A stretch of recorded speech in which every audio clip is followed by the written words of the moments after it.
नमोस्तु नमोस्तु नमो अरिहन्ताणं नमो सिद्धाणं नमो आयर्याणं नमो वज्रायणं नमो लोय सव्साहुणं मंगलम भगवान वीरो मंगलम गौतमो गणी मंगलम कुंज कुंडार्यो जैन धर्मोस्तु मंगलम सर्वमंगल्य मंगल्यम सर्वकल्याणकारकम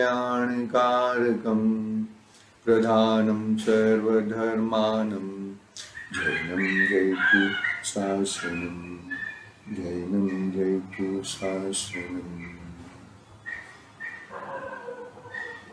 यस्य स्वयं स्वभावाप्ति प्रभावे कुत्स्न कर्मण तस्मै संज्ञानरूपाय नमस्तु परमात्मने नमस्तु परमात्मने चेतिले चेतन चेत्या विना किम चालसे।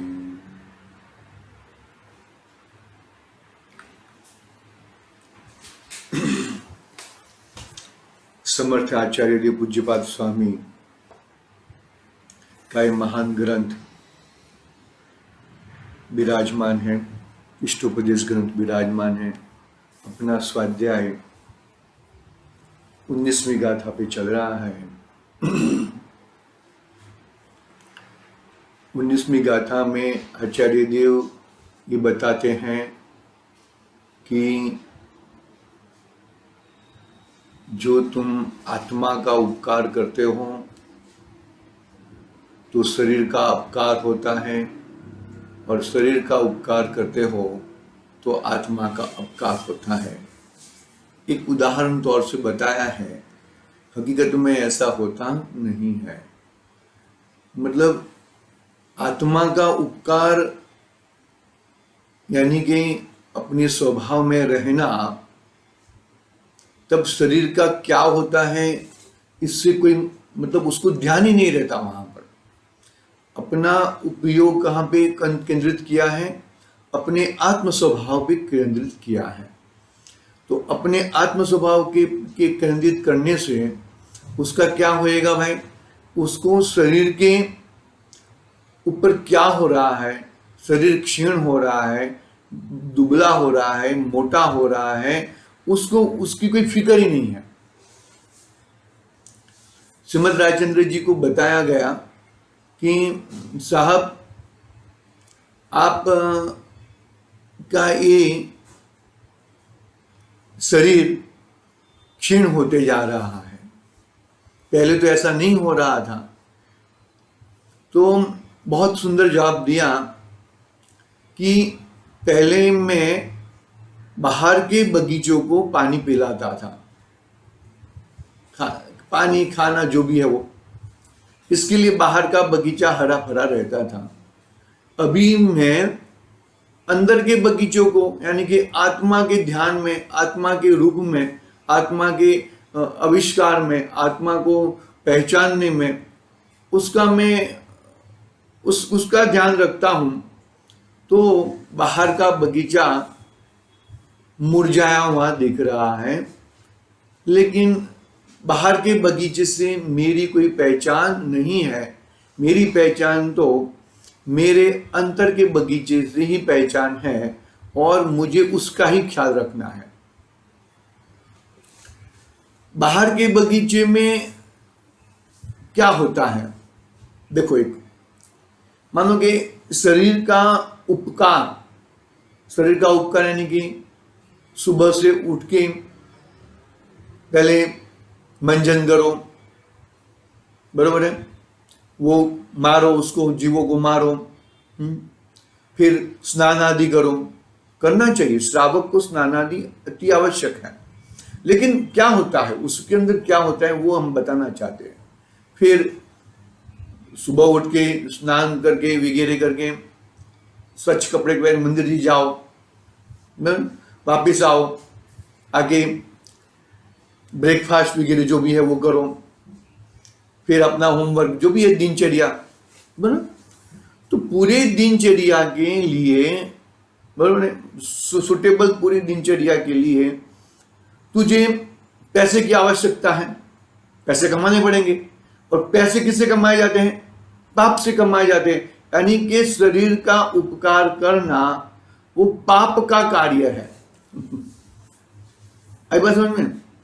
शरीर का उपकार करना वो पाप का कार्य है, यानी कि आत्मा के ऊपर अपकार है। और आत्मा का उपकार करता है तो जो मिला वो खा लेते हैं, जो मिला और उसके ऊपर ध्यान नहीं रहता है, उसको वो बहुत भोजन तो करता है, नहीं करता ऐसा नहीं है, लेकिन बहुत अति आवश्यकता नहीं है, कोई डिमांड नहीं है, ये नहीं है, वो नहीं है, गुस्सा नहीं है, क्रोध नहीं है। आई बात?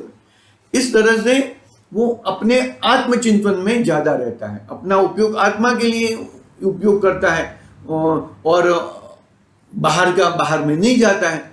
और जो बाहर में उपयोग रखता है वो आत्मा में उपयोग अनुपयोग रहता है, यानी कि अपकार रहता है। हकीकत में शरीर का उपकार, अरे आप चाहे कितना भी शरीर का उपकार करो, लेकिन वो कभी बोलेगा नहीं। कितना भी खिलाओ पिलाओ नहलाओ, बताई थी बात पहले, ये पापी पेट को कितना भी कराओ, अभी ये पेट भरने के लिए ये कार्य नहीं करता है। याद रखना ये चीज, ये पेटा भरने के लिए, पेटी भी नहीं, पेटा भरने के लिए सब कार्य कर रहा है। समझना चाहिए रियली। इतना आचार्य देव तो इतना ऐसा डंका की चोट से कहते हैं, इतना जोर शोर से करते हैं कि तुम क्या बताओ करके भाई। हम आत्मा के उपकार, अभी यहां से जो बातें आएगी ना, बहुत ही गंभीर बातें आने वाली हैं, वेद विज्ञान की बातें आएगी। यहां तक जो बातें हुई हैं, यानी कि 19वीं गाथा तक की जो बातें हुई हैं ना, वो बातें तो जनरल चर्चा हुई हैं। 18वीं गाथा तक समझ लो, 19वीं गाथा में थोड़ा आत्मा की बात आई, पहले स्टार्टिंग की 3-4 गाथाएं थी वो छोड़ के बाकी की जो भी गाथाएं हैं ना, वो जनरल बात हुई। मतलब हम लोग आमतौर से हम लोग देख सकते हैं। 19वीं गाथा में क्या किया? तूने आत्मा का उपकार किया तो शरीर का अपकार है, और शरीर का उपकार किया तो आत्मा का अपकार है। वो भी ऐसे देखा जाए तो सबको थोड़ा बहुत समझ में आता है, सभी जीवों को समझ में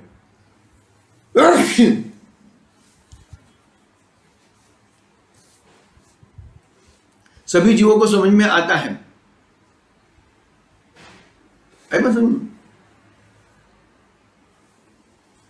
क्या कहना चाहते हैं इसके अंदर आचार्य देव?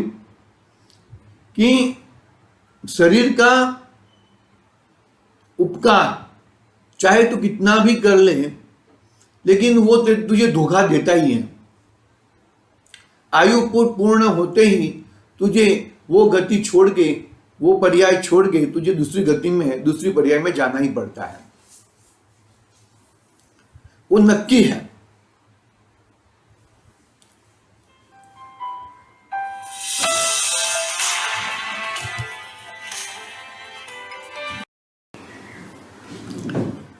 अपनी बात चल रही थी, थोड़ा बीच में ब्रेक हो गया था, माफी मांगता हूं, माफी चाहता हूं कि आयु कर्म के हिसाब से ये तुझे गति छोड़ के दूसरी गति में जाना ही पड़ेगा। ये पर्याय छोड़ के दूसरी पर्याय में जाना ही पड़ेगा।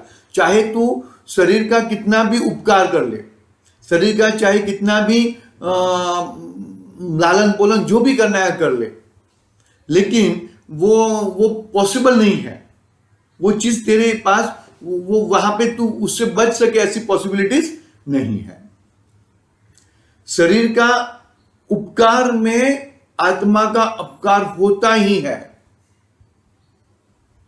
शरीर का अपकार में आत्मा का उपकार हो ऐसा नहीं है, लेकिन आत्मा के उपकार में शरीर का क्या होता है उसे मालूम तक भी नहीं रहता।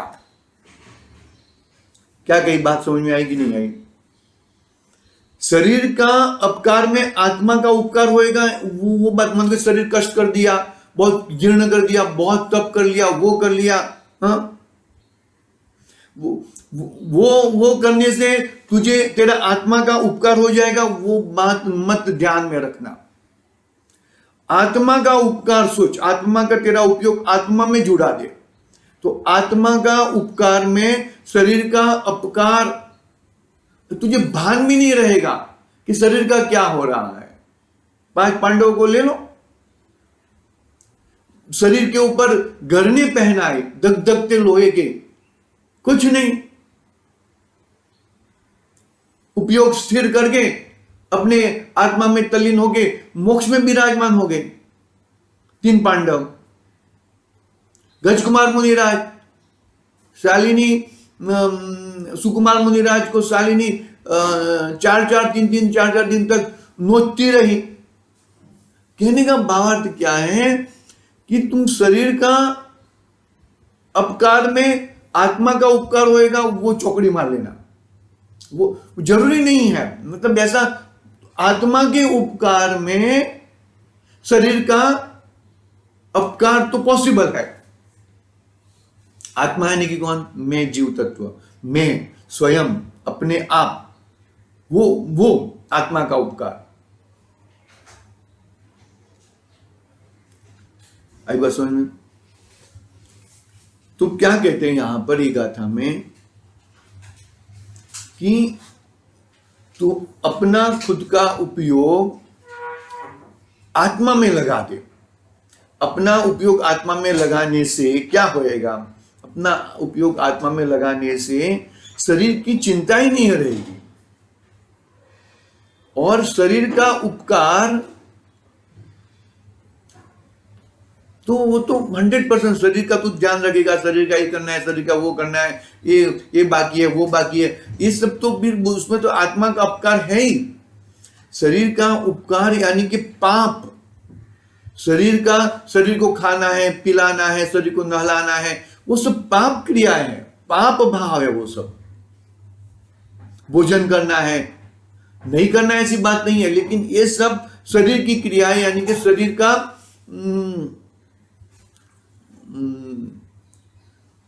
शरीर की जो भी क्रियाएं हैं, शरीर का मान लो कि ये हाथ हिलाते हैं ना तो भी पाप क्रिया है। क्या बात करते हो? हाँ, पंखा चलाया ऊपर, पाप क्रिया है।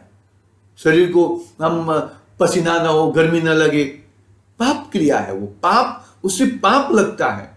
देखो इलेक्ट्रिक कैसे बनती है, मालूम पड़ा ना? इलेक्ट्रिक कैसे बनती है? वो पानी से, जल से बनती है, तो वो भी करंट। और दूसरा, यहां पर वायु के जीव भी मर रहे हैं। अच्छा, ये हाथ हिलाने में भी, बोलने में भी मुनिराज क्यों, तीर्थंकर मुनिराज क्यों मौन रहते हैं? दीक्षा लेते ही मौन हो जाते हैं, एक शब्द भी नहीं बोलते।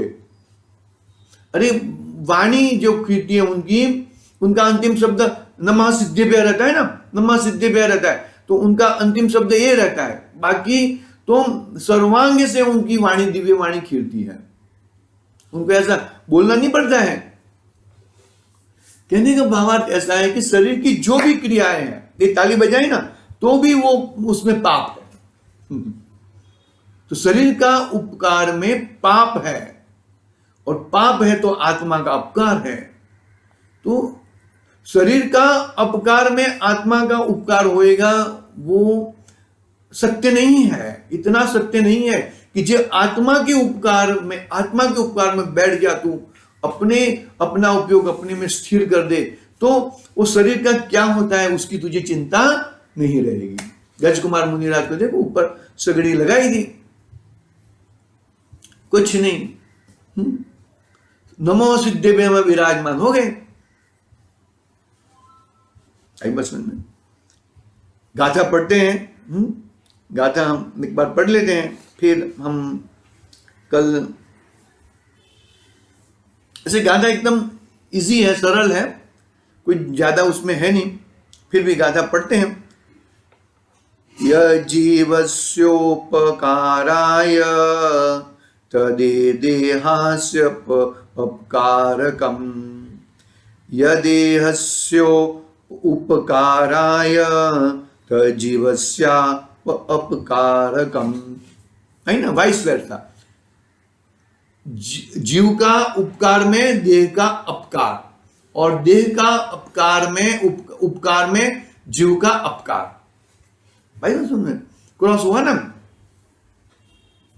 तो हिंदी में करे आत्म उपकार जो उनसे तन अपकार, जो उपकारक देह के उनसे आत्म अपकार।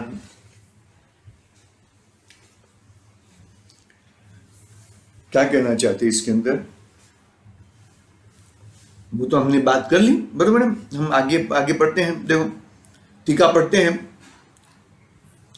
जो अंशनादि तप का अनुष्ठान जीव को पुराने तथा नए पापों को नाश करने में तथा दूर करने में कारणभूत होने से जीव को उपकारक है।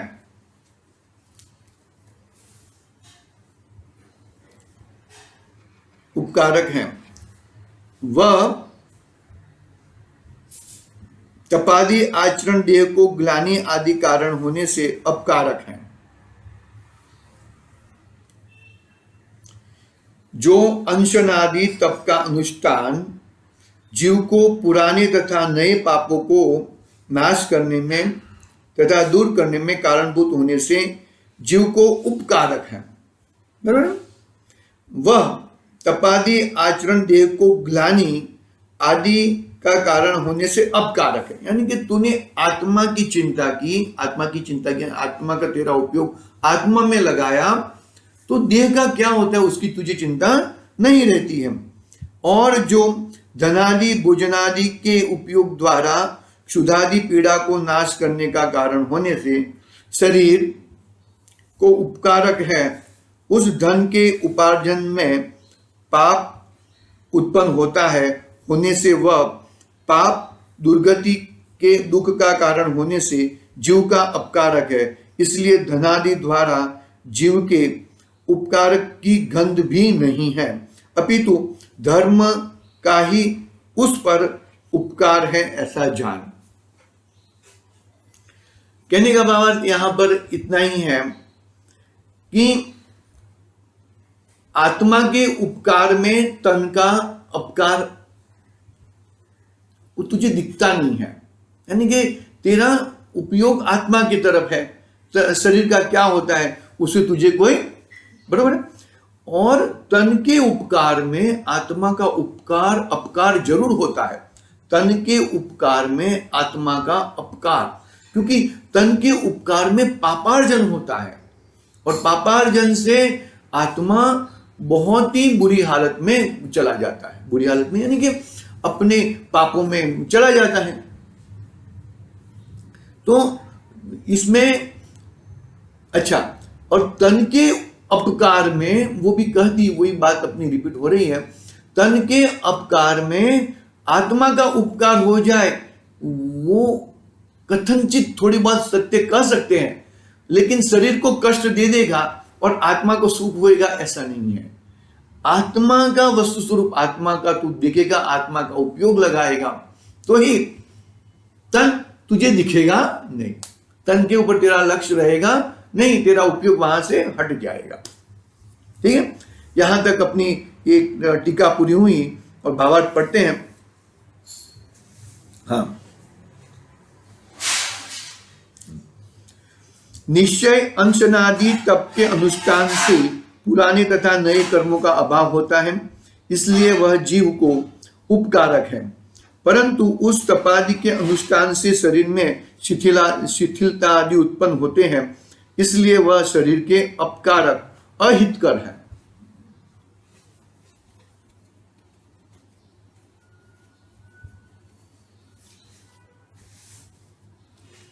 निश्चय अंशनादि तप के अनुष्ठान से पुराने तथा नए कर्मों का अभाव होता है, इसलिए वह जीव को उपकारक है।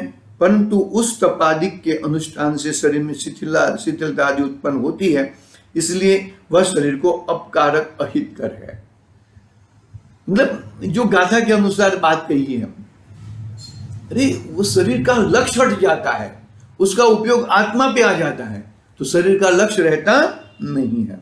आगे, भोजनादि के भोग द्वारा क्षुधादि पीड़ाएं दूर करने में धन निमित्त है, इसलिए शरीर को उपकारक है, परंतु वह धन कमाने में पाप होता है और पाप से दुर्गति से दुखों की प्राप्ति होती है, इसलिए धनादिक जीव को अपकारक अहितकर है।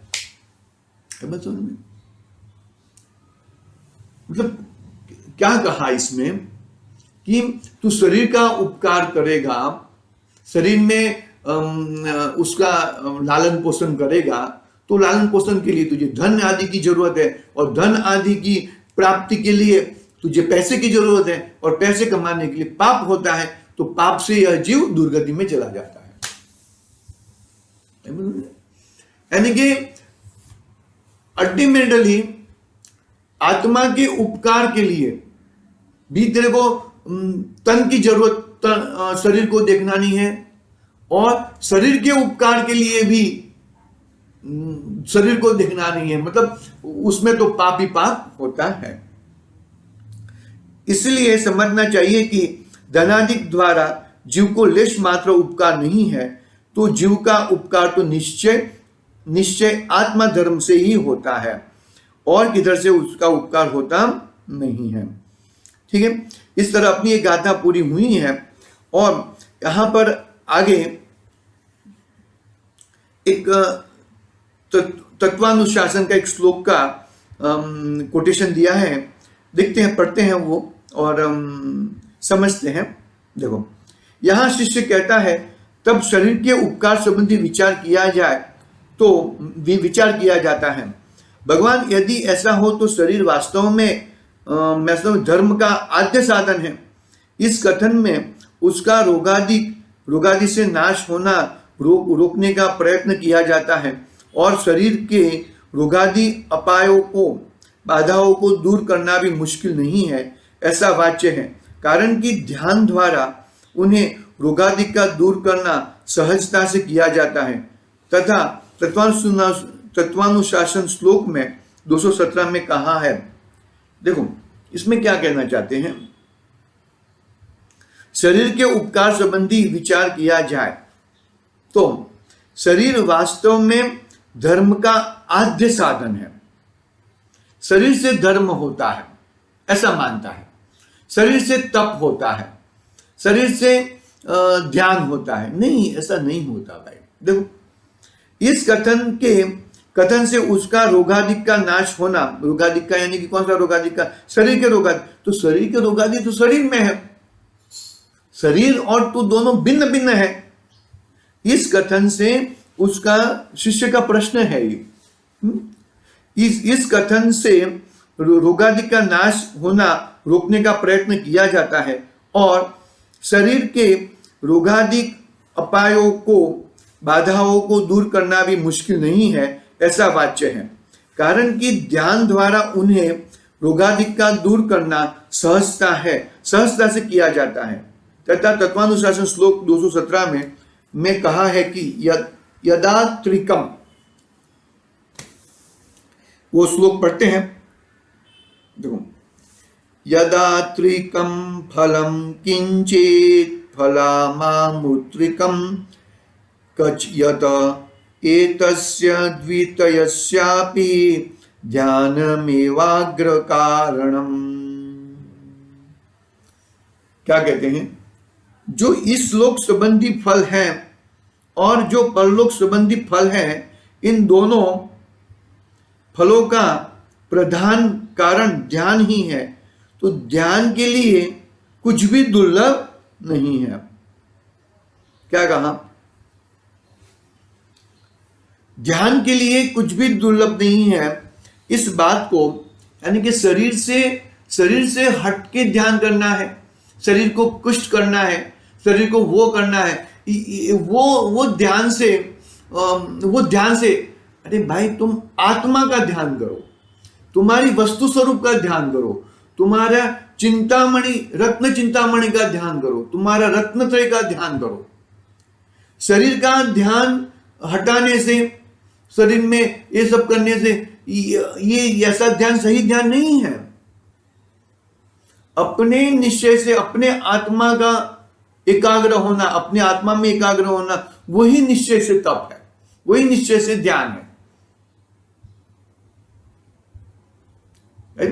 उपवास कर दिया, वो पेट खराब हो गई है तो चलो एक दिन उपवास कर लो तो पेट सही हो जाएगा, स्टमक सही हो जाएगा। ऐसा नहीं है, वो ध्यान नहीं है, वो सही में तप नहीं है, वो तुम शरीर आश्रित ही कर रहे हो। उसे क्या कहा, देखो, इस लोक संबंधी फल है और परलोक संबंधी फल है, इन दोनों को फलों को प्रधान कारण ध्यान है। तो वो कौन सा ध्यान है? तुम शरीर के ध्यान से ये लोग भी अच्छा रखोगे, शरीर की बहुत अच्छी तरह से कसरत करोगे, योगा करोगे, व्यायाम करोगे, शरीर को अच्छा शुद्ध खारा, तो शरीर स्पष्ट होएगा तो तुम ध्यान भी अच्छा करोगे और ये लोग भी अच्छा होएगा और परलोक भी अच्छा होएगा। अरे ऐसा नहीं है भाई। शरीर के ध्यान करने से तो आचार्य देव ने कह दिया, शरीर का उपकार से तो पाप होता है। शरीर का उपकार से क्या होता है? पाप होता है। तो वो पाप से तो तुझे दुर्गति मिलेगी। तो वो दुर्गति से तेरा कल्याण कैसे होएगा भैया? तेरा कल्याण होने वाला नहीं है। इस संबंधी अपनी बात हुई है। और 20 नंबर की गाथा आज पढ़ लेते हैं, गाथा और अन्वय पढ़ लेते हैं। देखो, जो अपना तत्वानुशासन का 217 नंबर का श्लोक कहा, उसकी बात आगे बढ़ाते हुए आचार्य देव कहते हैं कि वैसा नहीं है। इस विषय में आचार्य निषेध करते हैं कि वैसा नहीं है। ध्यान के द्वारा शरीर का उपकार नहीं चिंतन करना चाहिए। ध्यान के द्वारा शरीर का चिंतन करने से कोई कोई है ना, मान लो कि दिन में 4 बार 5 बार टैबलेट लेनी है, तो वो अभी आजकल मोबाइल में आता है, अलार्म लगा देते हैं। अलार्म लगाने का तो अलार्म बजेगा, तो कितने बजे अलार्म बजा भाई? 8 बजे का अलार्म बजा, चलो मुझे गोली लेनी है। 10 बजे का अलार्म बजा, मुझे गोली लेनी है। तो वो एक तरह का शरीर का ध्यान है। तो शरीर के ध्यान से आत्मा का ध्यान नहीं होता। शरीर के ध्यान से शरीर अस्पष्ट होएगा, लेकिन शरीर की अपनी योग्यता है, शरीर का अपना आयु कर्म है। वो आयु कर्म खत्म होते ही वो तो चला जाएगा। उसका ध्यान से तुझे ये लोग और परलोक भी नहीं सजे जाते हैं। वो गाथा का कोटेशन इसके लिए दिया है, उसके आगे पीछे की आगे की गाथा पढ़ोगे तो फिर तुमको मालूम पड़ जाएगा तत्वानुशासन की आगे की गाथा है। तो आचार्य देव क्या कहते हैं कि शरीर के ध्यान से सही में वो सही ध्यान नहीं है, वो तो उल्टा ध्यान है, कुध्यान है, आर्ध ध्यान, रौद्र ध्यान है। आर्ध ध्यान, रौद्र ध्यान से तेरा कभी भी कल्याण हो सकता नहीं है। समझ में? आर्ध ध्यान है, रौद्र ध्यान है। आर्ध ध्यान, रौद्र ध्यान तो संसार में तुझे रखड़ाने वाले हैं, तेरा सब गड़बड़ करने वाले हैं। ऐसे ध्यानों से क्यों को ध्यान कहा, उसको को ध्यान कहा। देखो 20 नंबर का श्लोक पढ़ते हैं। इत चिंतामणि दिव्य इत पीण्याक खंडकम ध्यानेन चेदुभे लभ्ये काय द्वियंता विवेकिनाम। चिंतामणि सा दिव्यमणि और खली के टूक संभव है सब ध्यान से, किसे मान दे बुद्ध। क्या कहते हैं? तेरे पास तेरा रत्न चिंतामणि है, तो रत्न चिंतामणि को छोड़ के ये बारदान का चिंता करने लगेगा, वो ध्यान तेरा कौन उसको वो बारदान का तो नाश होने वाला ही है, तो वो बारदान का तो क्या फायदा। देखो मैं अनुवाद पढ़ के बाद में कल बात करेंगे, आज अनुवाद पढ़ लेता हूं। एक और दिव्य चिंतामणि है और दूसरी ओर खली है, खली का टुकड़ा है। यदि ध्यान द्वारा दोनों प्राप्त हो सकते हैं वैसे है तो विवेक की जन किसका आदर करेंगे? क्या कहा, समझ में आया कि नहीं आया बात? क्या कहा कि एक और दिव्य रत्न चिंतामणि है और एक और खली है। तो किसका मानो कि हम, हमारी बेटी की शादी होने जा रही है, हम यहां से अपने सब लेके जा रहे हैं, गहने वगैरह जो भी है सब, दागिने गहने, और दागिने गहने की एक पेटी की है और उसके कपड़े वपड़े सब एक पेटी की है, और अपने कपड़े बाकी सब की एक छोटी सी पेटी और पेटी की है। तो हम कौन सी पेटी पे लक्ष्य रखेंगे भैया? हम हमारी बेटी की जो दागिने पड़े हैं, जहाँ पे उसके कपड़े बहुत इंपॉर्टेंट है, अपने कपड़े चले जाए तो हम तो फटाफट लेके आएंगे। तो हम किसके ऊपर? तो तेरे पास रत्न चिंतामणि है, सम्यक दर्शन, सम्यक ज्ञान, सम्यक चारित्र रूपी रत्न चिंतामणि है एक तरफ, और एक तरफ एक शरीर का टुकड़ा है, ये शरीर का खोड़िया है, बारदान है। तो किसका ध्यान करेगा भैया? कौन सा चीज महत्वपूर्ण है? तो कहते हैं कि कौन विवेकी जन एक खली का यानी कि एक बारदान का ध्यान करेगा, वो तो रत्न चिंतामणि का ही ध्यान करेगा। लेकिन मिथ्या दृष्टि को ये समझ में नहीं आता। मिथ्या दृष्टि तो खली का ही ध्यान करता है। बहुत समझने की जैसी बात है। इतने वेद विज्ञान की भी बातें आने वाली है, जबरदस्त वेद विज्ञान की बात है, और वेद विज्ञान के साथ में दृष्टांत के साथ में आचार्य समझाते हैं। बहुत ही अच्छी बात है, आगे बढ़ेंगे। आज के लिए ओम नमः सिद्धेभ्यः निज निधि